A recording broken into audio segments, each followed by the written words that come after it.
Salut tout le monde, aujourd'hui on se retrouve pour une vidéo pour parler du sujet. Je m'en rigole, je vais sourire, mais c'est pas très marrant.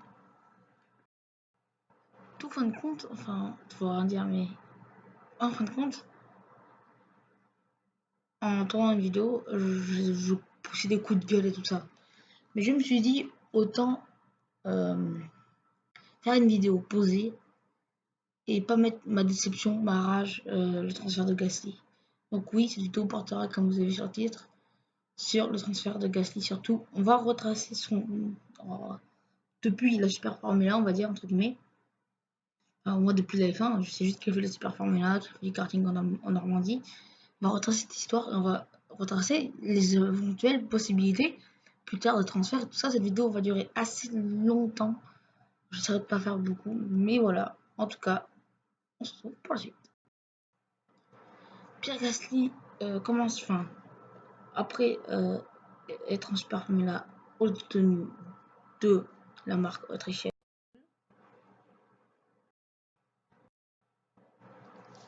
Pierre Gasly a été recruté enfin en 2017. Parce que Daniel Kvyat partait, il me semble, ou alors il a tout simplement remplacé Daniel Kvyat. Je ne me suis pas vraiment informé là-dessus, comme d'habitude, hein, vidéo un petit peu à l'arrache. Et donc, il est en Formule 1. Il est en Formule 1, c'est formidable. Il est 21 de championnat, il marque pas de points, bon, c'est normal, hein, il arrive en Malaisie, c'est le deuxième Grand Prix de la saison, bon, je crois à l'époque. Donc voilà. En 2018, super performance des Q3, plein de Q3, une P4, des P6 en qualif, des P5 en qualif, des P10 en qualif. Donc c'était énorme, franchement, cette année 2018. Et on retiendra forcément en l'année 2018 la fameuse P4 de Pierre Gasly. Mais en 2019, c'est autre chose. Pierre Gasly commence à faire une saison très très nulle. Alors, voilà, tout de suite, il a pas de pied, il a pas les bonnes pieds. Enfin, au début, c'était genre un petit peu bon, Gasly a pas du mal à s'adapter à la voiture. Chine, il frappe les esprits en terminant 6ème avec le meilleur tour. Certes, en pneu soft 9, alors que Vettel avait fait un tour presque pareil que lui, en pneu médium usé, avec pas de carburant, ça. Bon, ça, on s'en fiche un petit peu, hein. Voilà, donc il marque les esprits quand même, ça va, il ravive un petit peu l'équipe. Donc c'est pas mal. Mais après, c'est aussi autre chose. Ce n'est pas les rêves exacts, mais après la Chine, c'était Barcelone. Barcelone, il termine, je crois, 7ème, 6ème aussi, donc ce qui est pas mal. Mais là, ça va commencer à se pimenter un petit peu. Monaco, bon résultat, il me semble aussi, termine au moins dans les points. Mais par exemple, revenons à Bahreïn juste 2 secondes. Tu ne peux pas passer de P4 avec une Toro Rosso en 2018, de P9 avec une Red Bull en 2019. Avec le même moteur et même un moteur plus performant à la base. Et pour l'instant, tu veux prendre un extérieur par Albon. Après, du coup, c'était l'Azerbaïdjan, mais c'est pas, vous savez. Du coup, voilà, début de saison assez mitigé. Quand vient la Grande-Bretagne? Là, la Grande-Bretagne, c'est la révélation. P1 en essai, après, bon, voilà. Il a les pièces de ça et il révèle surtout qu'ils avaient les mêmes pièces, ils avaient la même voiture. Alors là, réfléchissez bien. Certes, il a la même voiture que Max, mais en aucun cas, la voiture est faite pour lui. Dans tous les cas, c'est pire que d'avoir pas la même voiture. Autant avoir pas la même voiture, autant avoir ta voiture à toi qui est arrangée pour toi, on va dire, avec un setup qui convient un petit peu sur tous les Grands Prix, que vous travaillez pour le setup de Max. Au moins, ça fait 2 voitures dans les points. Certes, Max ne fera pas que des victoires, il fera quelques podiums, ça sauvera. Après, on peut basculer ça en milieu de saison. Enfin, je veux dire, voilà. Et donc voilà. Donc, Hungaroring, pas très bonne performance du français, hein, qui n'arrive pas à dépasser Sainz, qui termine 6ème, ce qui est pas mal. Mais quand tu as une McLaren devant toi, McLaren comme dirait Jacques Villeneuve d'ailleurs, quand tu as une McLaren qui finit devant toi, surtout que c'est Sainz, quoi. Voilà, ça fait mal. Très mal, même. Après, je conçois, certes, il y a des arrangements, mais la rumeur de transfert a été démentie par Christian Horner, d'ailleurs. Un culetto de Cristiane, excusez-moi, mais voilà, franchement, il a démenti la rumeur. Mais non, trompe-toi, qu'est-ce qui est apparu il y a quelques jours? Échange avec Albon et Gasly. Alors, on va rentrer dans le vif du sujet directement. Albon ne fera pas mieux que Gasly de toute façon. Que ce soit en termes de performance, en termes de qualif, en termes d'essai, en termes de. Peut-être de chien, il fera mieux, mais après, je suis pas sûr qu'il fasse mieux que Bottas. Je veux dire, Gasly, c'est pas n'importe qui quand même.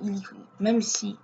Je veux dire, si tu compares Gasly à Ricciardo, il sait faire les freins. Comment Gasly, il fait un petit dive bomb sur Vettel, j'étais content d'ailleurs, hein, en Grande-Bretagne. Il a fini quatrième en Grande-Bretagne, donc ça va, belle performance. Mais c'est pas un one shot. C'est pas possible que ce soit un one shot, comme dit Franck Montagny. Personne n'espère que ce soit un one shot. C'est pas un one shot, c'est pas possible. Donc, après cela, euh,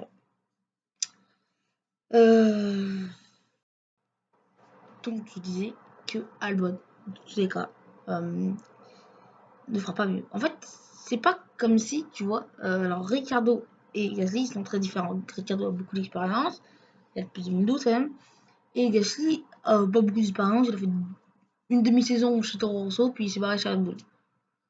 Alors, est-ce que c'est une bonne idée de redescendre chez Toro Rosso? Moi, je veux dire que non. Donc, c'est pas comme si t'embauchais n'importe qui.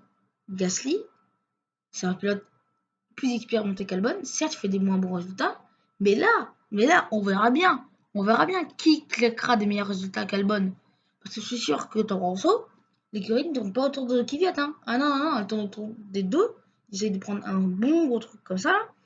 Alors, à part si Christian Horner glisse un petit billet pour faire genre, oh ben non, vous détruisez Gasly, ça va vraiment être s'appeler un fils de chien. Et comme m'a dit, j'écoutais avec mon grand-père, il m'a dit que ça s'appelait un coup de poing dans le ventre par derrière, de la part de Max Verstappen.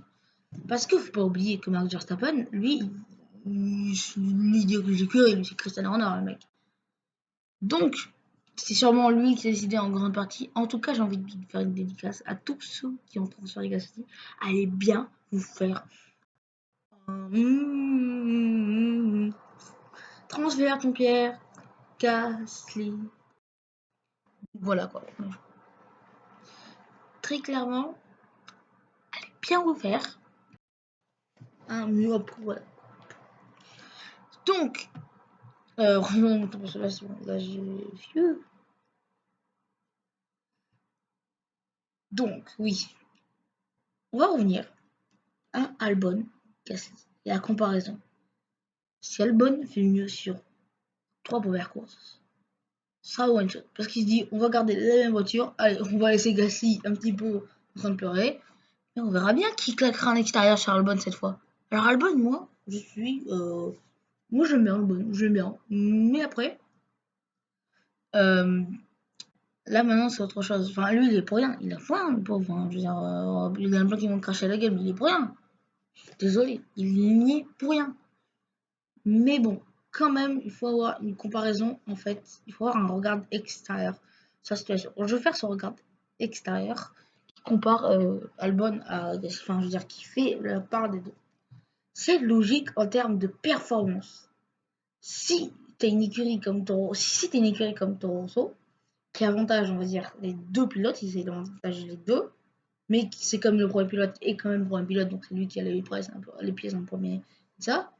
Mais le deuxième pilote fait tout le travail à côté, mais en termes de résultats, ils essayent de garder le même. Ok? Comme Mercedes, on va dire. Tu vois, imagine Mercedes. Eux, ils font ça, eux. Pas de problème. Mais, par contre, ce que j'ai envie de dire, c'est que Gasly, lui, euh, je veux dire,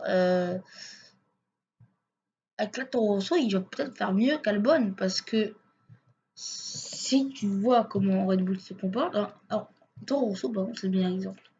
Il avantage les deux pilotes, donc Daniel Kvyat et comment il s'appelle et Gasly. Bon, comme j'ai dit, Daniel Kvyat sera toujours le numéro 1, Gasly numéro 2. Ça fera 3. Non, du coup, ça fera un complémentaire, ça fera. Ils seront attachés comme ça, quoi. Ils seront attachés, en fait. Donc, dans tous les cas, si tu vires un pilote, tu détruis l'équipe. Albon, c'est logique. Alors, c'est logique quand tu es une Mercedes de prendre Esteban Ocon parce qu'il est plus performant, par exemple, que Valtteri Bottas. Là, c'est logique parce que sur le papier, il laisse battre les pilotes. Donc là, c'est logique. La logique est là, présente. Mais par contre, avantager, prendre un pilote plus performant que Gasly avec une Toro Rosso alors que c'est avec la Red Bull, sauf que Gasly va être plus performant du coup maintenant avec la Toro Rosso, elle va être adaptée à ce style de pilotage entre guillemets, qui va pouvoir plus s'adapter, qui va pouvoir être le premier pilote, enfin le deuxième pilote, mais qui a un style, il me semble, proche de celui de Daniel Kvyat, donc je pense qu'il pourra s'adapter à la voiture. Je pense honnêtement que ça va être beaucoup mieux pour Gasly. Comme le titre de la vidéo le dit, Gasly, le regard devant. Le regard droit devant, pardon. Gasly, le regard droit devant, c'était parce qu'en fait j'avais envie de faire une intro genre avec Gasly qui fait. Et le monde il fait.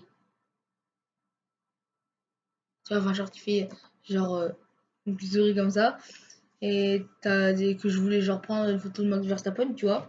Enfin Max Verstappen avec Gasly. Barry Gasly et mettre une tête d'Albon à côté. Un truc tout pourri, mais un truc qui me flèche rouge et ça fait des kicks. Là, j'ai décidé de faire ça d'ailleurs.